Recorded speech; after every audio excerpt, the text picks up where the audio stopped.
Actually এটা আমাদের ঠিক বিয়ে শপিং ছিল না। 1 জানুয়ারি উপলক্ষে আমরা সবাই মিলে ঘুরতে গিয়েছিলাম স্প্ল্যানেডে। যেহেতু সবাই মিলে যাওয়া হয়েছিল তাই ডিসাইড করা হলো না বিয়ের জুতো আর ব্যাগ আজই নিয়ে নেওয়া হোক।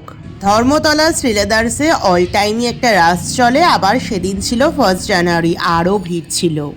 আর আমার দিদি বেচারাকে দেখো, আমার ব্যাগ পছন্দ করতে গিয়ে ওই মাটিতে বসে পড়েছে শেষমেশ। আমি অ্যাকচুয়ালি এমন একটা কালার পিক করতে চাইছিলাম যেটা মোটামুটি আমার সব জামা কাপড়ের সাথে ইকুয়ালি চলে যায়। যদিও রাস্তাঘাটে আমি বেশিক্ষণ ব্যাগ ক্যারি করতে পারি না, যা নোট করি মোটামুটি নিয়ে যাই ওই প্যান্টের পকেটেই ঢুকিয়ে দিই।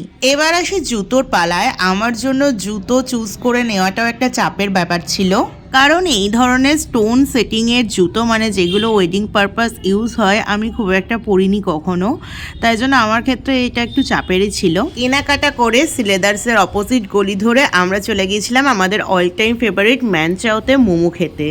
আর এইভাবেই 1 জানুয়ারির ঘোরাঘুরির মাঝে আমাদের বিয়ের কেনাকাটার এক পোর্শন হয়ে গিয়েছিল।